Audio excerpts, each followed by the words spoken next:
Okay तो hello students, तो start करते हैं आज की वीडियो। तो आज हमें टॉपिक पढ़ना है प्रॉब्लम्स इन्वॉल्विंग प्लेट्स।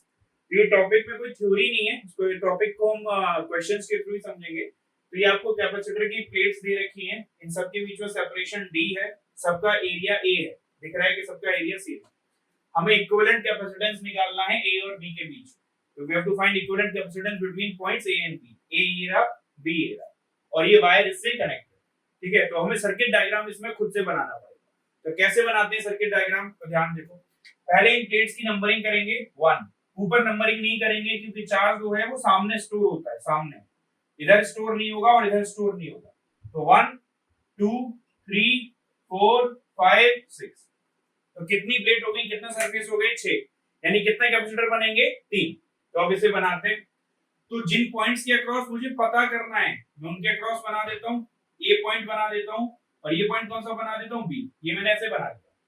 अब ध्यान से देखो, ए से कौन कनेक्टेड है, 2 भी कनेक्टेड है और 3 भी कनेक्टेड है। तो ए से मैं कैसे कनेक्ट करूंगा, एक 2 बना दूंगा और ए से ही कनेक्ट होता हुआ एक 3 बना दूंगा। ए से 2 बना दिया, ए से 3। 2 के सामने कौन है, 1। तो 2 के सामने किसको बना दिया, 1 को। ठीक।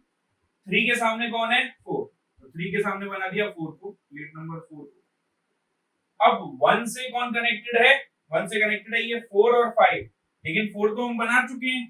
तो 1 से किसको कनेक्ट करेंगे, 5 को। तो 1 से आगे कौन कनेक्टेड है, 5। बन गया। 5 के सामने कौन है, 6। तो 5 के सामने बना दिया 6 को। 6 कहां जाके कनेक्ट हो रहा है, बी। ठीक। अब ध्यान से देखो, ये 4 और 5 तो सेम प्लेट पर थे, तो ये 4 रहा, ये 5 रहा, इसको इससे जोड़ दूंगा। तो ये हमारा बन गया सर्किट डायग्राम। ठीक है। अब देखो इस सर्किट डायग्राम को अगर मैं देखूं तो आपको क्लियर पता चल रहा होगा कि ये वाले दोनों, सबका कैपेसिटेंस C होगा, epsilon not A by D। सबका capacitance epsilon not A by D, epsilon not A by D, epsilon not A by D।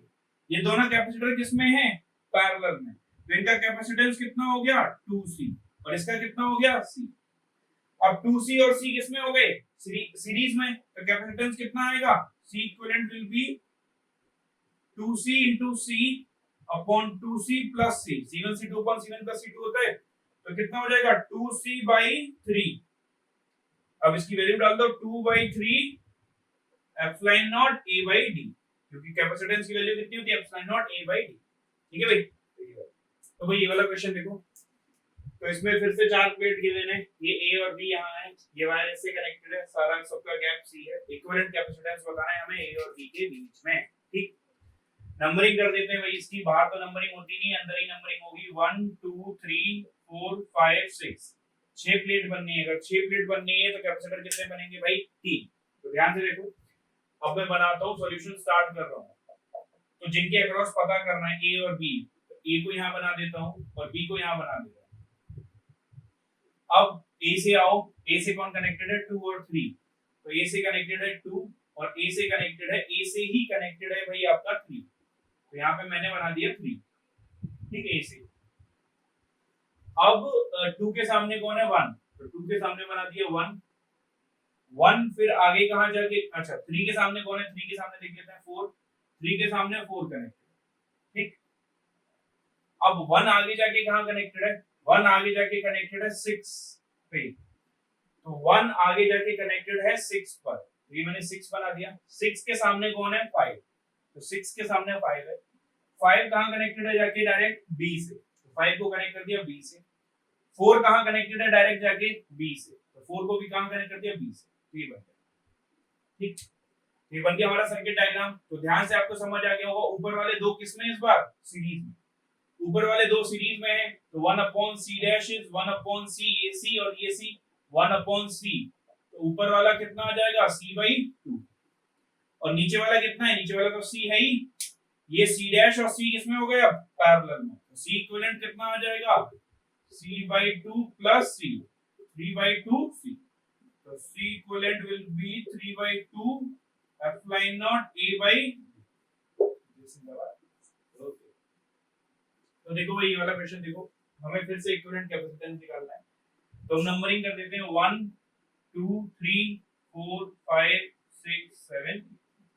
8 plate आ गई तो 4 कैपेसिटर बनेंगे। 4 कैपेसिटर बनाते हैं। तो अगर मैं देखूं तो यानी A, ये वाला ए हो गया और ये वाला क्या हो गया बी। अब ध्यान से देखना, ए से कौन कनेक्टेड है 4, ठीक, और ए 5 वही है, यहां से कौन कनेक्टेड है 5। 4 के सामने कौन है 3, 4 के सामने 3, 5 के सामने कौन है 6, ठीक है, तो 5 के सामने हो गया हमारा 6, ठीक।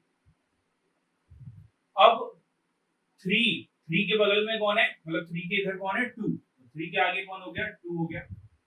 2 के सामने कौन है 1, 2 के सामने हो गया 1। अब इधर आ जाओ बी पर, बी, तो बी से कौन कनेक्टेड है 8, 8 हो गया। 8 के सामने कौन है 7, 8 के सामने हो गया 7, ये हो गया। अब 7 और 6 एक ही प्लेट पर है, तो 7 और 6 को जोड़ सकता हूं मैं, ठीक, और यही प्लेट कहां कनेक्टेड है जाके 1 से, तो इसी ये 6 और 7 यहां जुड़े हुए हैं यहां पर, इसी को मैं कहां जोड़ सकता हूं इधर, ठीक है, समझ आ रहा है।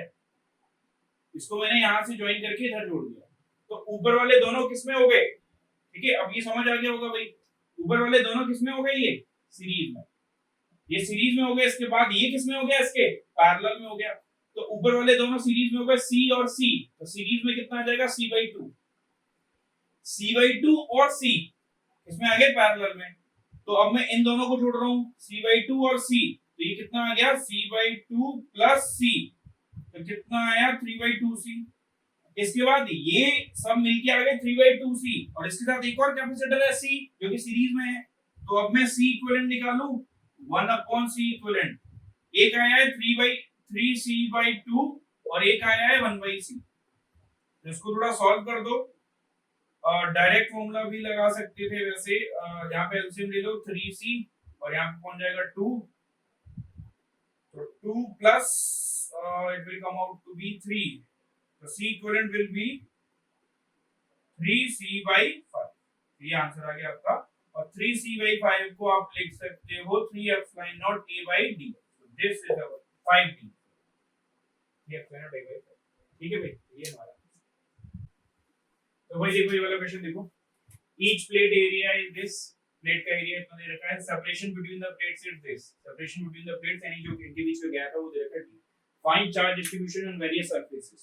तो अभी जो हमने क्वेश्चन किया उसी टाइप का, लेकिन इस बार बैटरी कनेक्टेड है, तो बैटरी का ये नेगेटिव टर्मिनल है, तो ये नेगेटिव चार्ज सप्लाई करेगा, तो इधर चार्ज जाएगा नेगेटिव, इस सरफेस पे भी जाएगा, ये पॉजिटिव चार्ज सप्लाई करेगा, तो यहाँ पे पॉजिटिव, बाहर की सरफेस पे चार्ज नहीं होल्ड होगा, ठीक है, तो यहाँ पर भी पॉजिटिव जाएगा, तो ये ऐसे चलेगा।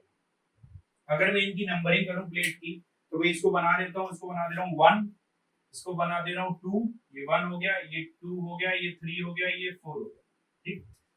तो अब अगर मैं बनाऊं इसको, तो 1 के सामने कौन है भाई 1 प्लेट है, प्लेट नंबर 1, 1 के सामने कौन है 2, 1 किससे कनेक्टेड है जाके 4 से, तो 1 कनेक्टेड है जाके 4 से, और 4 के सामने कौन है 3, और 2 और 3 एक ही प्लेट के हैं, तो 2 और 3 को भी कनेक्ट कर दिया, ठीक है, ये कनेक्ट हो गया। अब ये फर्दर किससे जाके कनेक्टेड है, बैटरी से, देखो 1 और 4, 1 और 4 को बैटरी ने कौन सा चार्ज दिया है पॉजिटिव, तो यहाँ मैं बैटरी का कौन सा टर्मिनल कनेक्ट कर दूंगा पॉजिटिव, इधर कौन से लाई कर रहे हैं 2 और 3, 2 और 3 को कैसा चार्ज मिला है नेगेटिव, तो यहाँ बैटरी का नेगेटिव और ये पॉजिटिव, कितना पोटेंशियल भी, ठीक है हो गया सर, हो गया मेरा। लेकिन उन्होंने पूछा चार्ज कितना होगा, किस पर कितना, तो भाई इसमें मान लेता हूं मैं प्लस q, इसमें माइनस q, ठीक है। अच्छा कैपेसिटेंस दोनों का क्या होगा, बराबर होगा, इसका कैपेसिटेंस क्या होगा c इक्वल्स f(0) a/d, इसका कैपेसिटेंस भी क्या होगा f(0) a/d, तो दोनों पे चार्ज भी क्या आएगा सेम, चार्ज भी निकाल देते हैं, इस पर भी प्लस q और इस पर भी माइनस q, q की वैल्यू निकाल देते हैं। ये हमारा कैपेसिटर है, इसको कितना पोटेंशियल मिल रहा है 20 वोल्ट का, तो कैपेसिटेंस निकाल लो भाई इसका, कैपेसिटेंस आएगा c equals f(0) a/d, f(0) को f(0) रखा, एरिया कितना आया 2 into 10 की पावर -2, d कितना है 0.2 into 10 की पावर -3, तो ये मैं हटा रहा हूं, ये आ जाएगा 100 f(0), ये कैपेसिटेंस आ गया भाई आपका 100 f(0) दोनों का, इसका भी और इसका भी। अब मैं इस पे डायरेक्ट चार्ज निकाल दूं, Q का फॉर्मूला क्या है c into v, c कितना आया आपका 100 f(0) into कितना पोटेंशियल मिल रहा है इसको 20, तो कितना आंसर आ गया मेरा 2000 into f(0), ये चार्ज आ गया, ठीक है। नीचे वाले पर भी कितना आएगा सेम आएगा, तो नीचे वाले पर भी कितना आएगा सेम आएगा, क्योंकि इसको भी सेम पोटेंशियल मिल रहा है V, उसको भी V मिला था और इसको भी, ठीक है। So this is the end of this video, ठीक है। बाकी हम नेक्स्ट टॉपिक जो है नेक्स्ट क्लास में देखेंगे। एंड अगर आपको वीडियो अच्छी लगे so please like share and subscribe. Okay bye.